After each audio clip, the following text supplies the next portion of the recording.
40 ans de nos jours que le festival va commencer. Mais c'est pas aujourd'hui, on s'est levé, dit non, il n'y a pas de financement. Il faut se dire que non, ces gars-là, ils se battent. Il faut qu'il ait une volonté politique. Ça ne dépend pas des réalisateurs. Il y a eu plusieurs semaines, tu te lèves, tu vas aller au ciné, tu passes, c'est fermé.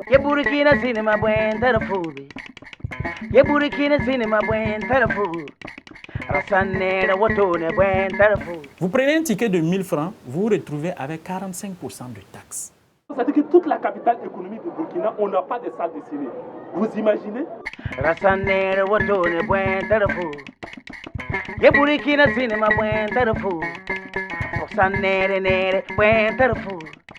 partir de 1972, que le cinéma professionnel a véritablement démarré. Oui. Alors avec pour premier film Le sang des parias de Jim Kola. On a été les premiers à tourner les premiers films en fait, ici. L'État a produit à 100% au moins 3 longs métrages. Je dis à 100% parce que les fonds étaient burkinabés et les techniciens burkinabés. C'est vrai que Wenkouni a été tourné en 35 mm avec des moyens assez petits, mais quand même avec un total financement de l'État, par le biais du Centre national de la cinématographie de l'époque. On a tourné avec que des Burkinabés, voilà, dans ce film. Parallèlement à tout ça, en 1976, je crois, en vue de faire percer le cinéma, on a créé l'INAFEC. Et 10 ans durant, vous savez, c'est comme les institutions africaines. Pendant 10 ans, aucun des États membres n'a voulu payer sa quote-part dans le fonctionnement de cette institution-là. Et c'est comme ça que nous avons fini par fermer la maison. Et de deux, entre-temps aussi, on avait créé 2 autres institutions qui étaient le CIDC Ciprofilm, Consortium international de diffusion de films, et le Ciprofilm. Alors, donc, c'était une société qui devait s'occuper d'acheter des films africains et de les distribuer à travers l'Afrique. Alors, le Ciprofilm, lui, c'était un laboratoire qu'on devait installer au niveau de Bobo Dioulasso, pour nous éviter chaque fois, tous les pays africains, pour nous éviter d'aller chaque fois en France pour faire les traitements de nos films et tout ça. Malheureusement, ces deux-là non plus n'ont pas tenu et l'affaire a capoté. Entre-temps, évidemment, l'État aussi s'est essoufflé et il nous a dit, bon voilà, maintenant là, nous on n'a les reins bloqués. Si vous avez des productions, prenez contact avec les banques et contactez des crédits.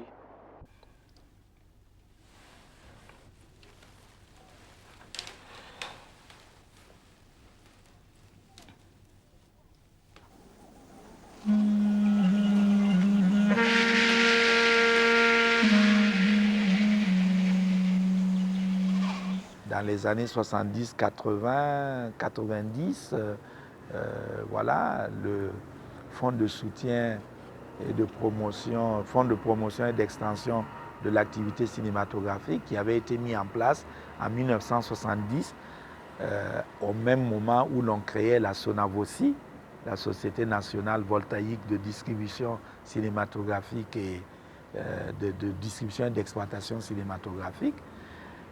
Voilà, ça a été une invention importante au niveau du Burkina puisque ça a permis de rénover des salles, de mettre de l'argent pour acheter du matériel, de financer des films, etc. Ce fonds a disparu parce que, entre-temps, il y a eu aussi un peu la diminution de la fréquentation en salle, etc.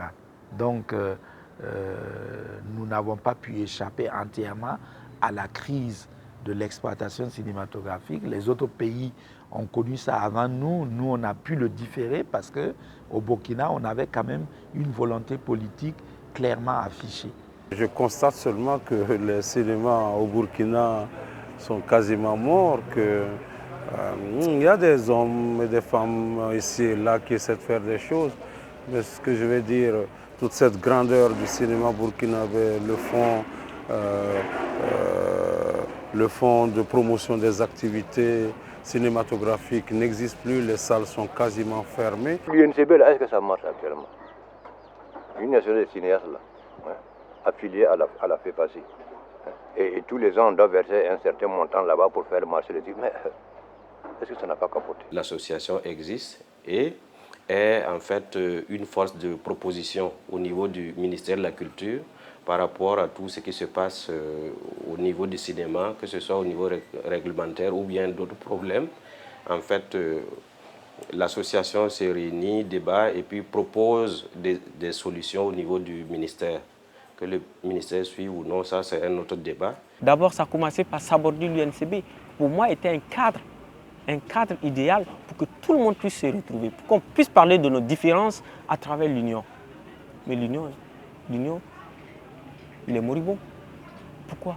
En fait, il faut dire qu'au niveau de l'atelier pour la redynamisation du cinéma tenu justement en 2004, ça fait suite à plusieurs rencontres qui ont été organisées par les professionnels. Ça date de 1997, les États généraux.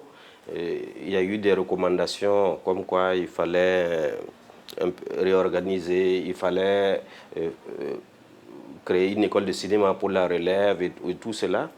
Et au niveau de l'organisation, on nous a fait traîner depuis 1997 jusqu'à 2004. Il fallait prendre des textes. Et les textes étaient pris, aller au ministère, ensuite au niveau du secrétaire général du gouvernement, on ramenait en disant que ce n'était pas conforme et tout, parce que ce n'était pas des juristes qui le faisaient.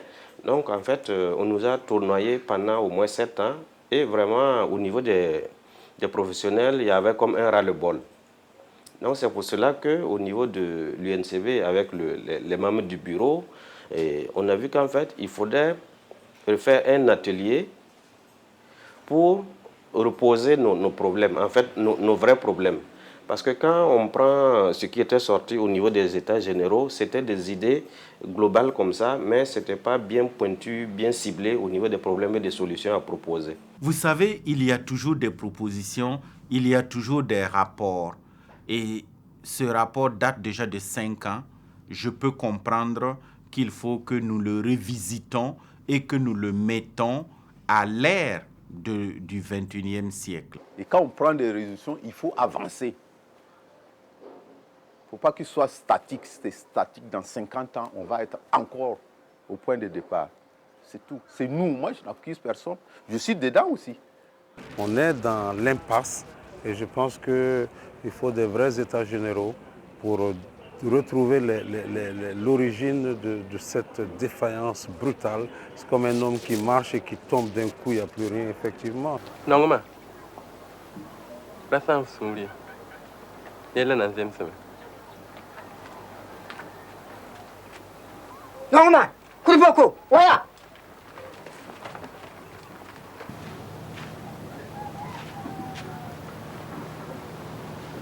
Tiens, là.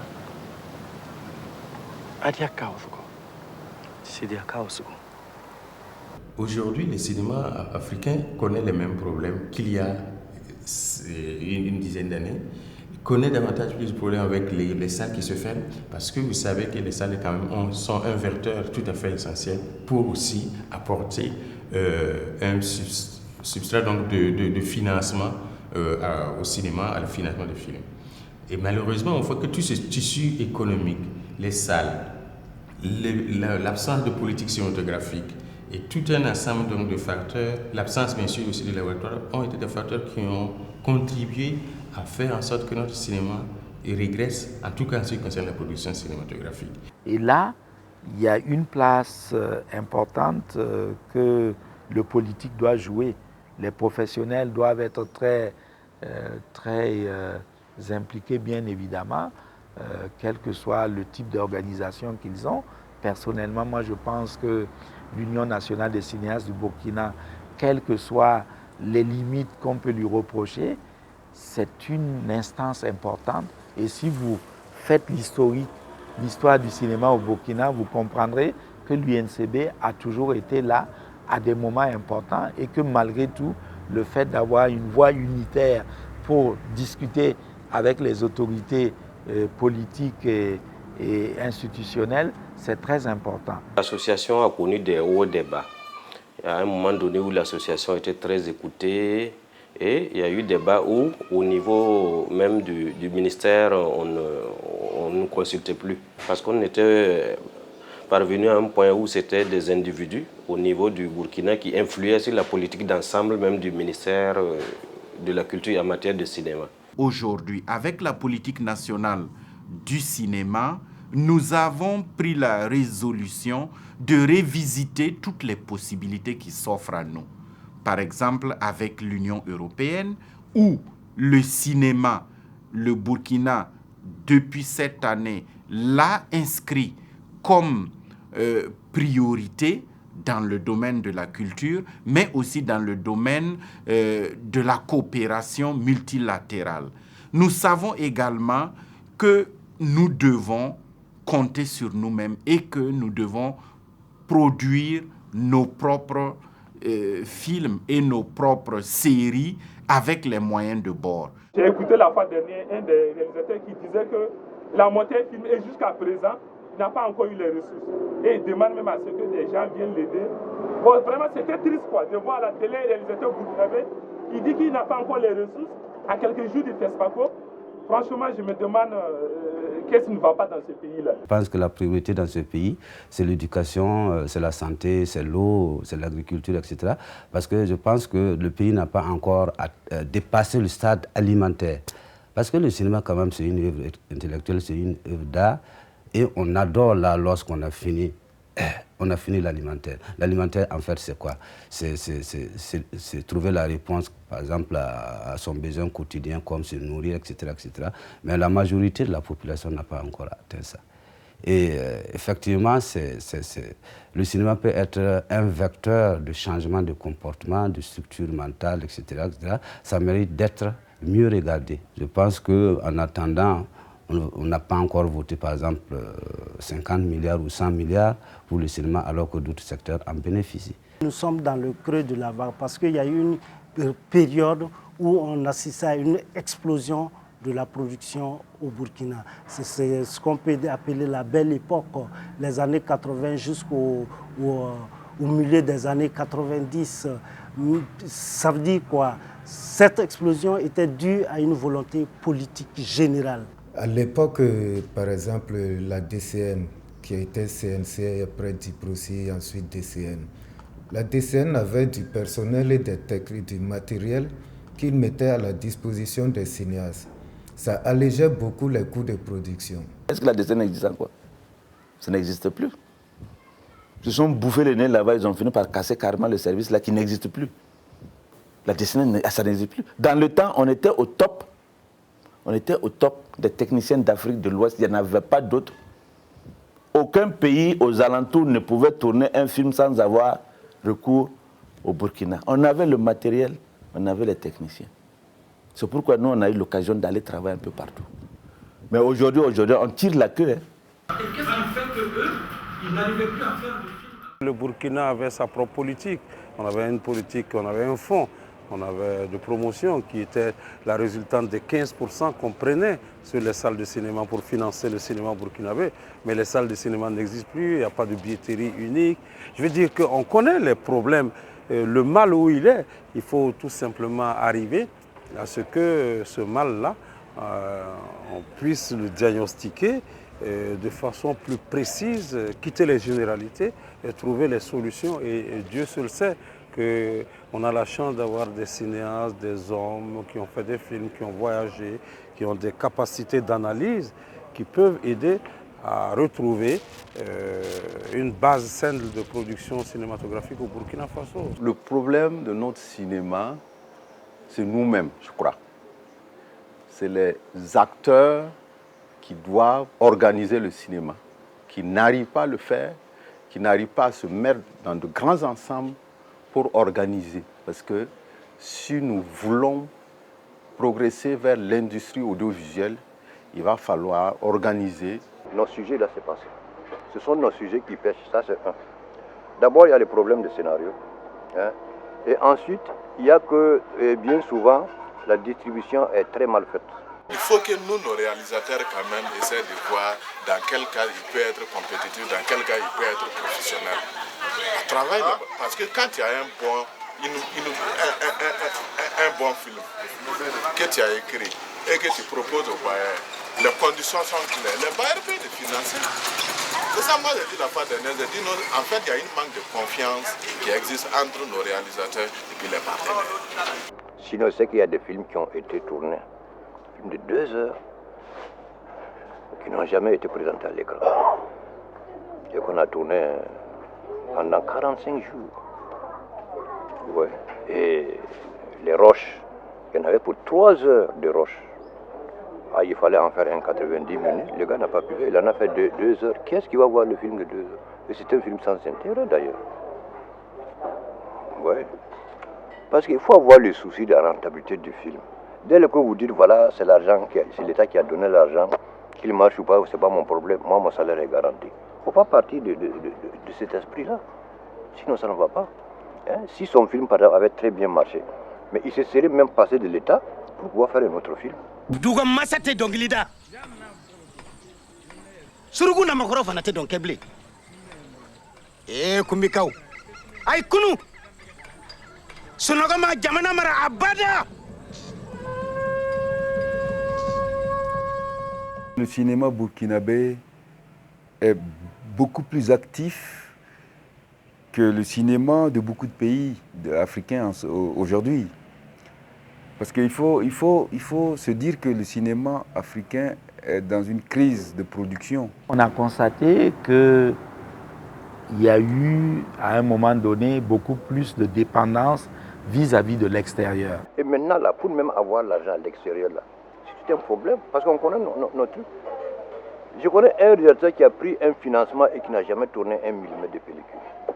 Kabiolo, yatuma bana. Kabiolo, buna adama de kahina bana. Dukukolo nagasira, mati jusu kasira. Depuis la création du cinéma africain, il faut dire que nous avons été soutenus par les subventions, notamment l'Organisation internationale de la francophonie, vous avez le ministère de la coopération française et l'Union européenne. Et aujourd'hui, toutes ces structures sont en train de se retirer un peu de la production, où ils ont beaucoup de projets qui n'arrivent pas à soutenir. Ça, c'est tout à fait normal, parce que dans les années 80-90, il n'y avait pas beaucoup de cinéastes. Les cinéastes africains se comptaient sur les doigts. Mais aujourd'hui, il y a une explosion de cinéastes. Aujourd'hui, on peut dénombrer près de 1000 cinéastes en Afrique. Comment soutenir tous ces projets? Le cinéma à l'ancienne là ne peut plus marcher. Avoir un projet, aller dans les guichets du Nord, etc., avoir des financements, revenir produire un film, ça ne marche plus puisque l'argent ne vient plus du Nord. De plus en plus même, ça ne viendra pas. Peut-être que c'est une chance pour nous de redéfinir et de réorienter notre cinéma. Quand un cinéma est national, il faut que les ressources soient nationales d'abord. Mais un cinéma national qui reçoit des perfusions de l'extérieur, il me semble que c'est un cinéma qui vit sous perfusion. Donc, chaque fois qu'il y a des problèmes de financement, il s'en ressent au niveau de la production. Non, il n'y a pas une certaine autonomie. Donc, il faut réfléchir vraiment pour avoir une certaine autonomie au niveau de notre cinéma, pour financer le cinéma et en faire un cinéma réellement national. Je ne pense pas qu'on puisse isoler notre débat sur l'avenir du cinéma africain. Mais ce qui explique la rareté, à mon avis, il y a deux choses bien distinctes. La première, c'est que l'Europe et le monde, en particulier l'Europe et la France, donc, subissent une crise économique. Avant ça, il y a eu la constitution de l'Europe et donc l'Union européenne qui a un petit peu redistribué les règles et que les financements se font maintenant de manière un peu plus élargie. Et puis je crois qu'il ne faut pas être hypocrite, il y a aussi la pauvreté des scénarios qui sont présentés aux commissions. C'est-à-dire que n'est pas cinéaste qui veut, n'est pas... On s'improvise pas comme ça, cinéaste. Et notamment le travail de l'écriture est quelque chose qui manque énormément aux réalisateurs. C'est une réalité parce que de toute façon, vous savez que le cinéma africain a toujours été lu, a toujours été décortiqué à travers le regard d'universitaires européen, avant que, bien sûr, la critique africaine en tant que telle ne prenne le relais ou essaie jusqu'à présent de prendre le relais. Donc, ils portaient leur regard en fonction de leur vision, en fonction des stéréotypes qu'ils gardaient donc de l'Afrique. Il y a eu un certain discours à un moment. On dit que le cinéma africain ne porte pas parce que ce n'est pas bien écrit, il n'y a pas de problème de scénario. On a commencé à nous associer des scénaristes européens. Ces films-là, c'était des films, par exemple, qui n'étaient pas des films africains. C'était des films bâtards entre un rythme rapide européen, une vision très lente de l'Afrique, etc. Donc, on se perd complètement là-dedans. Donc, moi, personnellement, je suis d'accord qu'il faut partir d'une bonne histoire. Mais que l'on ne nous dise pas que parce que nous ne savons pas, mais on a même des scénaristes actuellement. Mais maintenant, le danger, c'est de dire, le problème, c'est le problème de l'histoire, c'est du scénario. Donc, il faut qu'on nous amène des experts en scénario.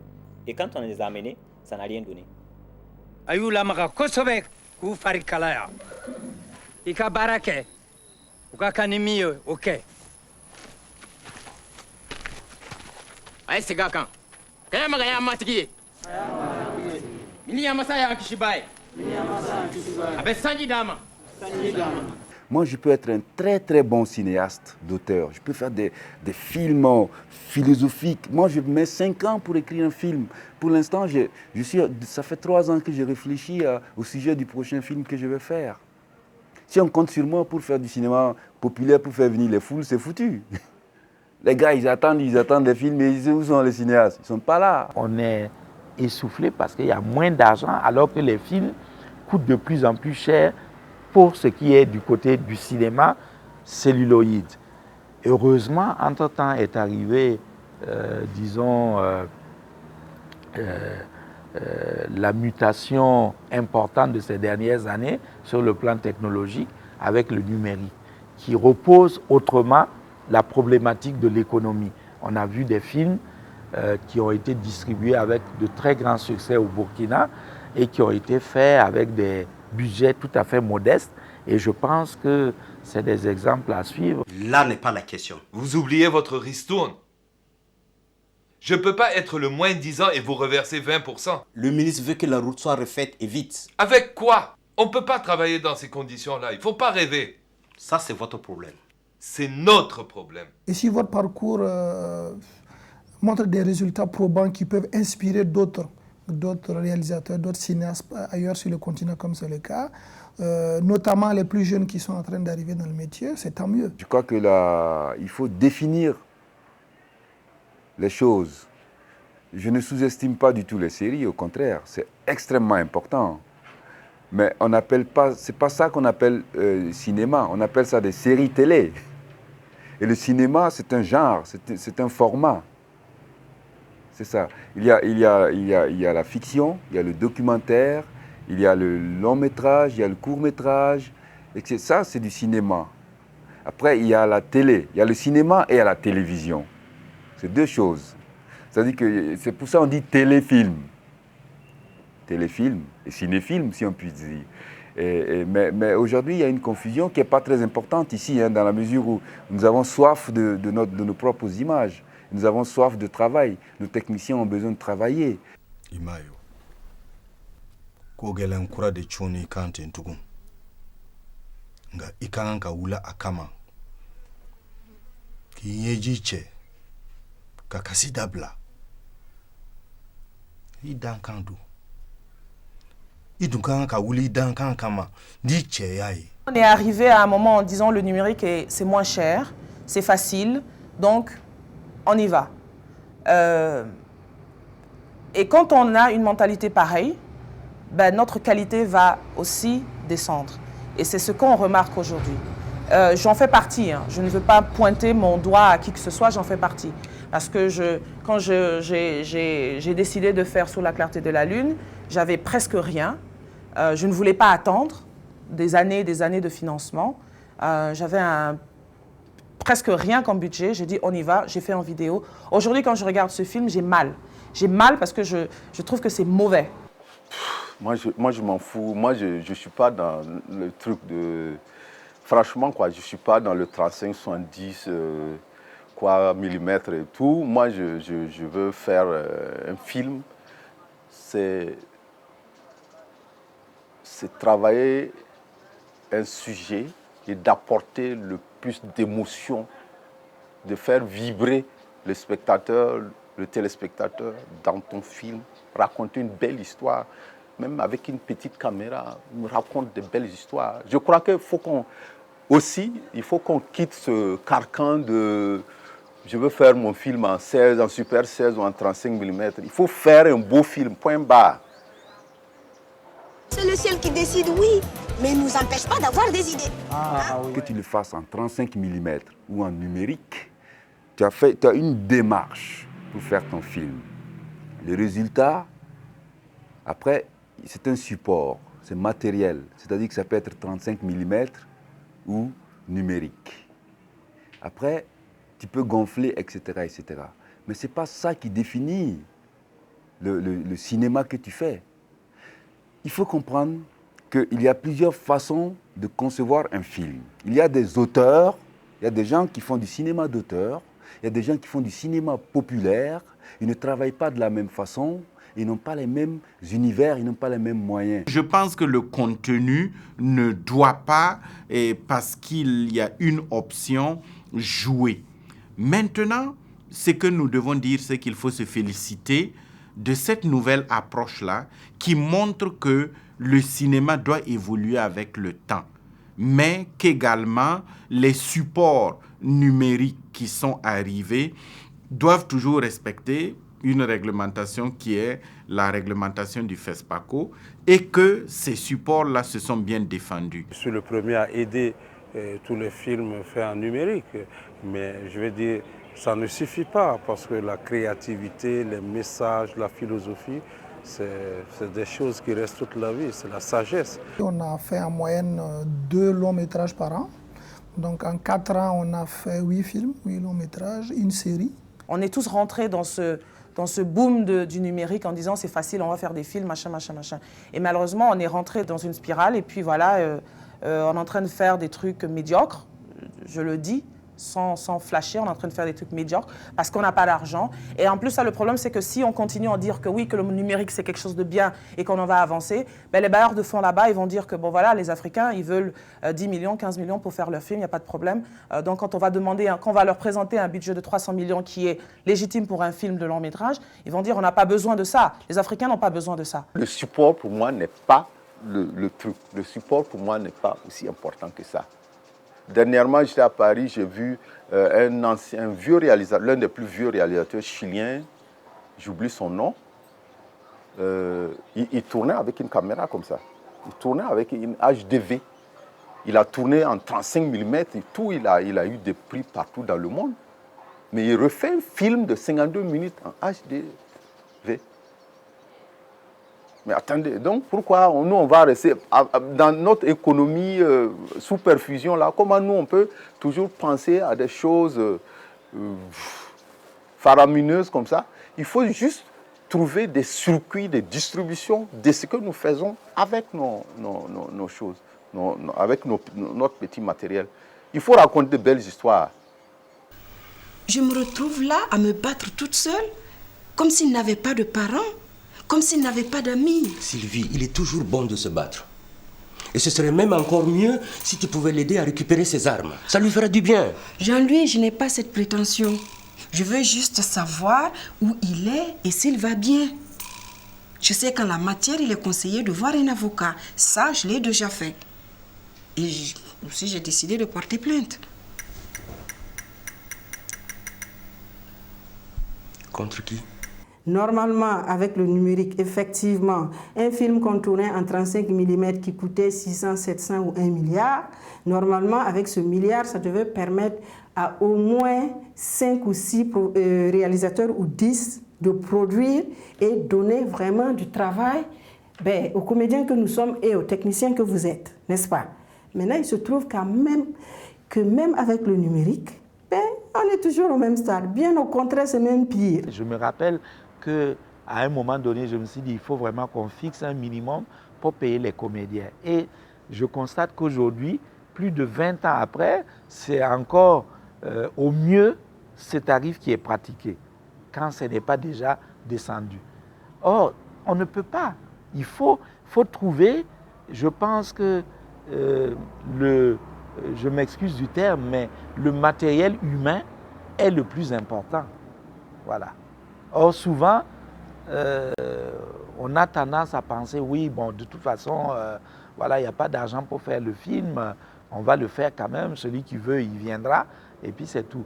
Bien sûr, il y a des fois où on est vraiment coincé, mais je crois qu'il doit y avoir toujours un dialogue entre les producteurs, les techniciens, les comédiens, pour trouver ce qui est juste pour chacun. Si aujourd'hui les techniciens acceptent de travailler dans un certain contexte avec je sais pas moi, avec un certain salaire qui, même si ça ne suffit pas, au moins qu'on paye. Ça c'est très important. Si on ne paye pas, c'est la catastrophe. Négocie-moi pour que je travaille pour toi à 50 000 francs. Mais donne-moi mes 50 000 francs. Vous savez comment on fait un devis? Bon, ils mettent tout, tarif normal. Mais quand il va falloir tourner maintenant, au lieu de payer les 700 000 francs au machin, au directeur photo, ben c'est 150 000 ou bien c'est 40 000 francs, on va les payer. Et ainsi de suite. Et ça là, mais ils sont malhonnêtes. Nos réalisateurs sont malhonnêtes. Et ça, ce n'est pas bon, ce n'est pas intéressant. Moi, j'ai eu des offres plusieurs fois ici. Je leur ai dit non, je ne marche pas dans votre combine. Moi, j'étais l'un des premiers à faire les tarifs là. Hein? C'est des tarifs nationaux où tu les respectes ou tu ne les respectes pas. Je crois que je vais dire quelque chose qui va dépasser ceux qui ne sont pas de notre métier. Ceux qui sont là-dedans comprendront très bien ce que je vais dire. Quand j'ai commencé au cinéma, j'entendais dire qu'on payait très mal. À la limite, qu'on ne payait même pas parce qu'il n'y avait pas de contrat et que les réalisateurs étaient eux-mêmes des producteurs, qu'ils étaient des distributeurs, qu'ils étaient tout en même temps. Que le cinéma n'était pas structuré. Il y a 20 ans, j'ai toujours entendu dire ça. Ça veut dire qu'avant 20 ans, on disait également la même chose. Et de nos jours, nous en sommes toujours à ce stade. Il arrive aujourd'hui qu'on nous propose toujours de jouer dans des films sans contrat. Il arrive qu'on joue sans être payé. Il arrive qu'on soit payé partiellement. Il arrive qu'il y a vraiment... On est encore au même stade et même en pire. Nous sommes confrontés souvent à des difficultés budgétaires, ce qui n'est pas forcément compris par certains techniciens. D'autres comprennent parfaitement que ce n'est pas évident aujourd'hui de réunir un certain nombre de moyens, certains moyens techniques, de moyens financiers pour pouvoir monter un projet, l'exécuter convenablement. Moi, ça me fait 27 ans de tournage sur les plateaux. Qu'est-ce que j'ai? Absolument rien. Pourquoi? Parce que je suis très mal payé. Hein? Chaque fois, les gens pleurnichent. Je n'ai pas d'argent, aidez-moi, sacrifiez-vous pour moi. Et dès que ça va marcher, bon, on va voir. Après, bon, 2 jours après, on voit le gars dans une BMW qui vous met soit la boue ou bien la poussière et puis il continue. Demain, quand il aura besoin de vos services, il va revenir s'agenouiller, pleurnicher. Tout pour lui, rien pour les autres. Vous voyez pourquoi le cinéma burkinabé est en train d'aller à plat ventre? C'est la vie là, c'est pas la peine. Je peux pas.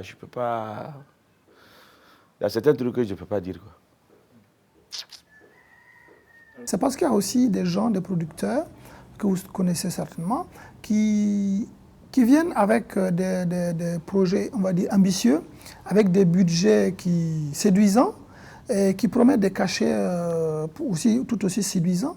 Mais dans la pratique, le technicien ne va jamais recevoir tout son argent. À partir du moment où la tarification ou les barèmes ne sont pas aujourd'hui respectés comme il se doit, donc tout se négocie comme si vous étiez au marché. C'est un marchandage qu'on fait avec les techniciens. Le producteur, ce n'est pas son problème. C'est bien beau d'aller prendre des techniciens au rabais qui acceptent de travailler au rabais. Mais c'est quel résultat ils vont vous donner? Ça fait 150 000 pour 6 personnes. Combien pour chacun là? Pour moi, c'est très important que tout soit clair, limpide, à tout moment.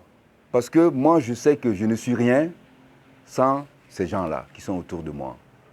Et je sais que mon avenir est très fragile parce que tu t'imagines quand ton sort dépend de 40 personnes, tu es foutu.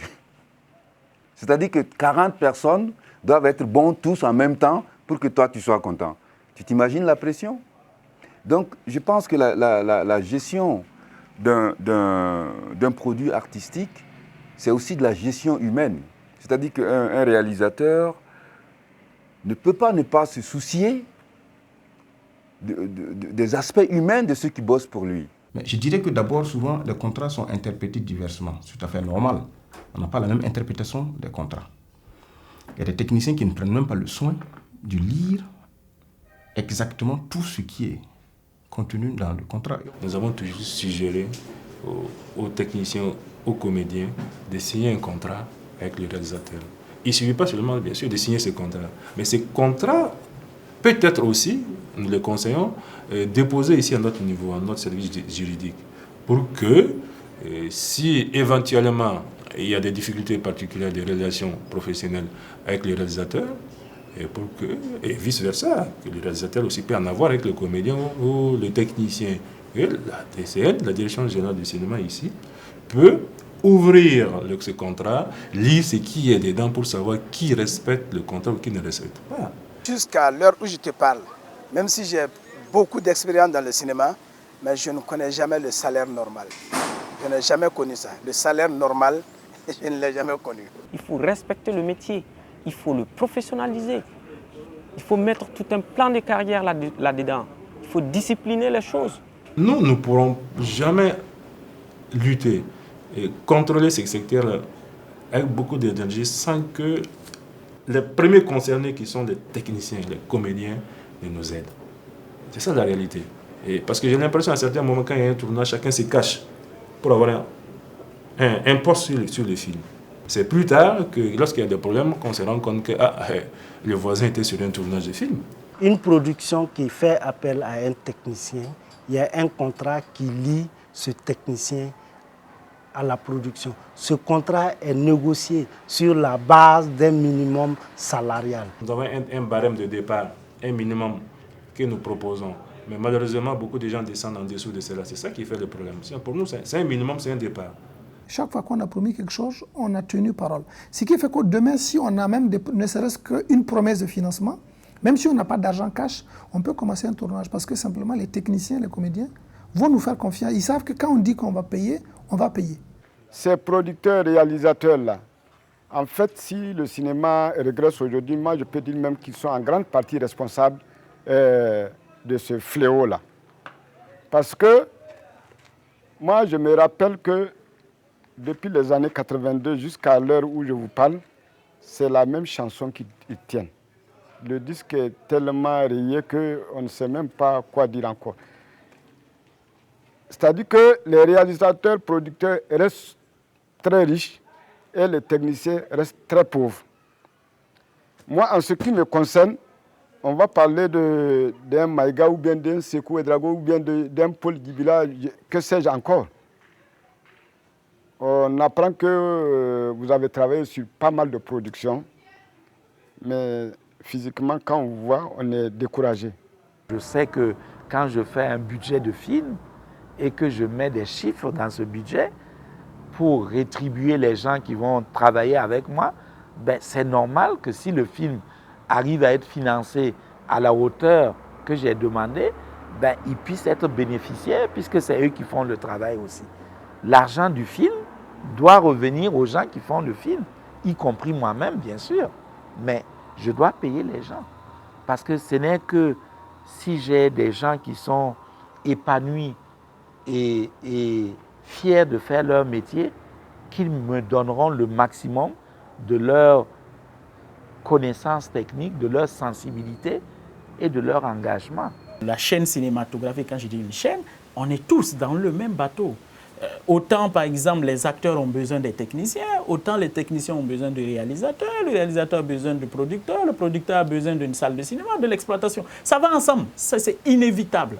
Alors, donc, si vous choisissez une seule partie pour aider, pour financer, c'est clair qu'à un moment donné, les autres qui n'ont pas eu d'aide, qui n'ont pas eu d'encouragement, qui n'ont pas eu de financement, c'est clair que même s'ils produisent des films à des coûts de 50 milliards, ils vont passer où ces films? Il y a eu plusieurs semaines, tu te lèves, tu vas aller au ciné, tu passes, c'est fermé. Je ne sais pas, maintenant ils ont eu des alternatives. Et souvent on ouvre les salles là une fois tous les 2 semaines, je ne sais pas pour quelle raison. En temps, c'était une semaine ou bien 1 mois, ils ont projeté des films et après on ferme les ciné Sagnon. Donc ça veut dire que toute la capitale économique du Burkina, on n'a pas de salles de ciné. Vous imaginez? L'État avait constaté que les salles de cinéma étaient vétustes. Il n'y en avait que 2 à Ouagadougou. Ouais. L'actuel Rialé qui n'existe plus, et puis Oubri, l'autre côté. Ouais. Bon. Et en dépit de ce que les salles étaient vétustes, les propriétaires, les exploitants voulaient augmenter le prix du guichet et le gouvernement a refusé. Et eux aussi, les distributeurs français, comme ils ne voulaient pas démordre, l'État a dit, bon, si c'est comme ça, nous prenons notre chose. Et c'est comme ça qu'on a naturalisé les salles. Disons qu'au Burkina Faso, il y a des statistiques de la SONACIB d'avril 1997 qui nous disaient que sur l'ensemble du territoire burkinabé, on a 53 salles. Mais à la date d'aujourd'hui, même en 1997 déjà, quand on faisait ces statistiques-là, il n'y avait pas 53 salles qui fonctionnaient. Mais aujourd'hui, je crois que dans tout le Burkina Faso, nous devons avoir 9 salles ouvertes. Donc une salle qui fonctionne, c'est une salle aussi qui a de l'âme. Mais une salle qui est fermée, il n'y a plus d'âme.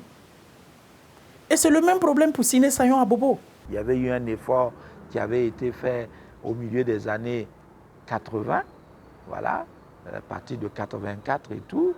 Alors qu'on était à une quinzaine de salles, on est passé à 50 salles de cinéma.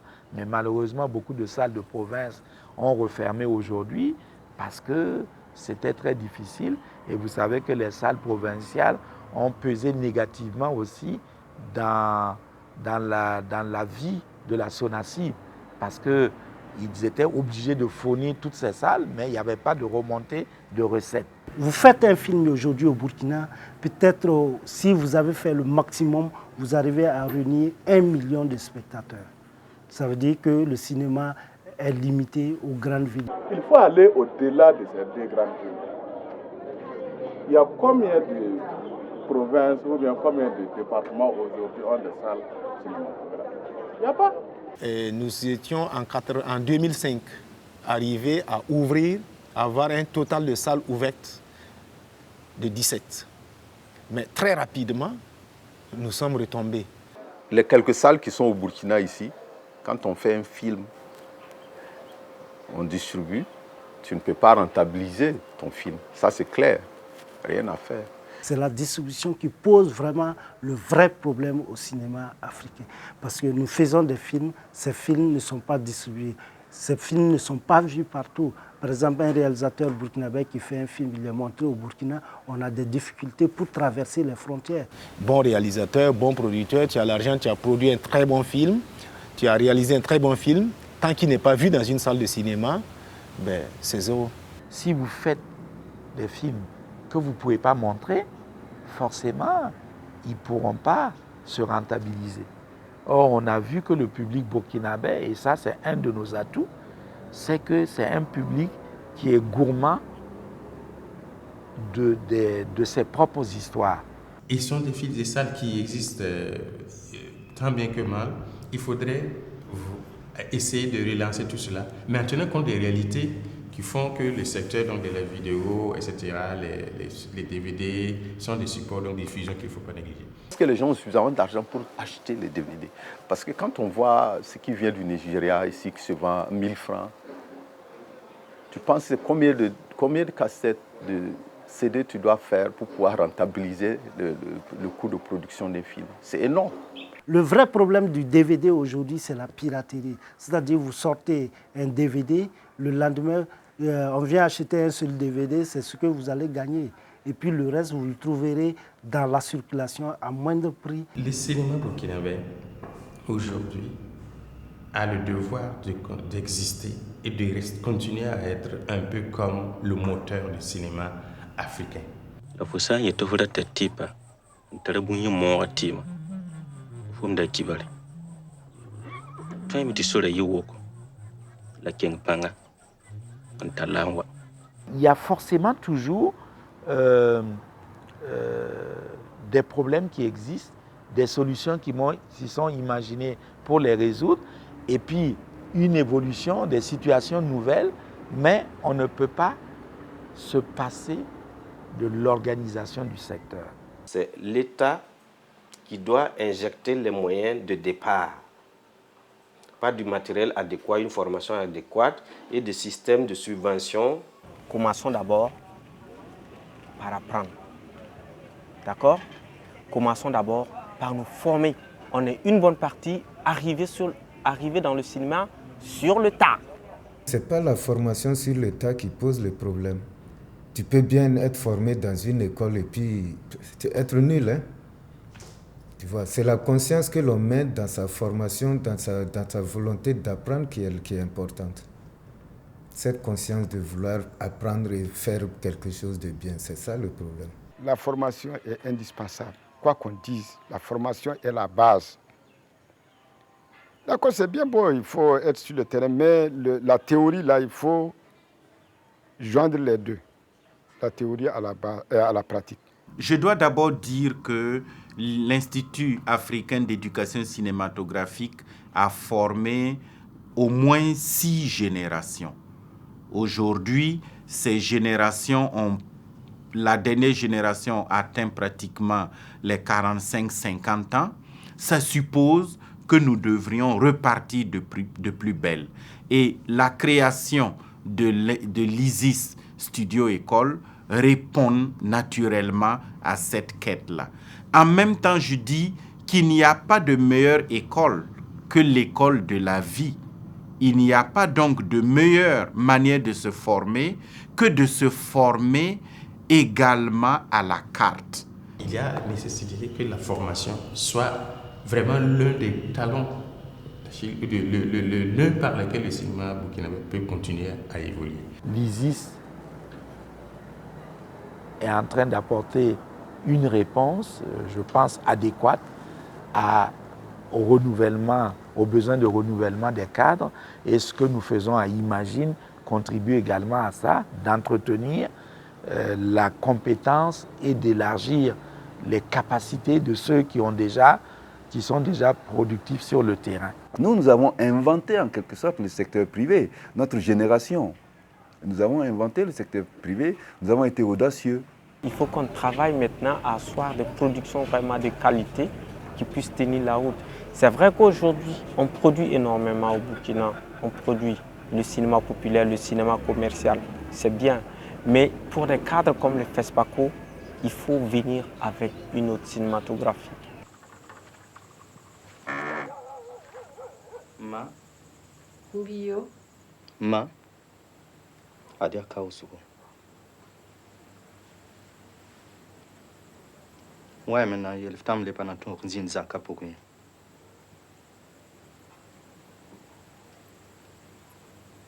Oui. Mbaba yinga. Dara sans son pas dans zanzini. Et je pense qu'il faut réinventer des astuces pour trouver des moyens de production qui sont pérennes, qui durent dans le temps, pour permettre de faire des films de qualité, des films dont le peuple burkinabé peut être fier aussi. Bon, ben, tant que le public suit, c'est déjà une première bonne chose. Après, évidemment, il faut voir la qualité. Après, évidemment, il faut voir les conditions dans lesquelles ils font travailler les techniciens et tout ça. Mais il faut commencer d'abord. C'est-à-dire qu'une chose qui n'est pas faite ne peut pas être bonne ou mauvaise. C'est-à-dire que si on veut la juger, il faut déjà la faire. Au-delà du FESPACO, créer des possibilités donc de promotion de ces films qui sont tournés mais qui n'ont pas possibilité de se faire voir au FESPACO. Lutter contre la piraterie. Moi, je pense que ça mérite une grande réflexion avec l'ensemble des acteurs de l'audiovisuel pour pouvoir rentabiliser nos films. Il faut penser à ça, je pense. Réduire les coûts de production et chercher les marchés sous-régionaux de distribution. C'est la seule alternative de mon point de vue qui nous reste. Il faut réfléchir à la mutualisation de nos ressources là pour pouvoir faire un cinéma sous-régional ou un cinéma continental. Sinon, les cinémas avec l'étiquette nationale, là, c'est vraiment le misérabilisme. Si on ne peut pas mettre les moyens, il faut que l'on arrête de mettre des étiquettes nationales du moment qu'on ne peut pas mettre de l'argent pour que ce soit un cinéma national. Parce qu'on demande si le cinéma africain existe. Bien sûr. Il faut pas tomber trop bas. Il faut pas tomber trop bas. Et pour ne pas tomber trop bas, il faut pas tomber trop bas. Et pour ne pas tomber, il faut toujours travailler. Pour ne pas tomber trop bas.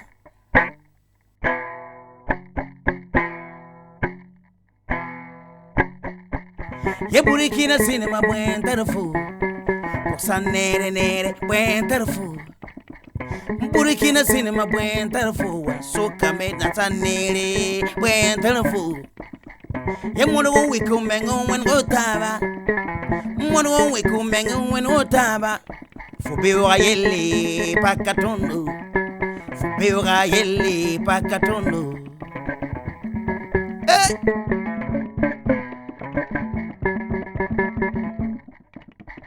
Zabere papa, zabere papa, zabere papa, zabere papa, zabere papa, zabere papa, zabere papa, zabere papa, zebera zebera pepa, zebera pepa pepa, zebera pepa pepa, zebera pepa, zabe zabe, zabe zabe, zebera badabidi, zabadi pep, zebera badabidi.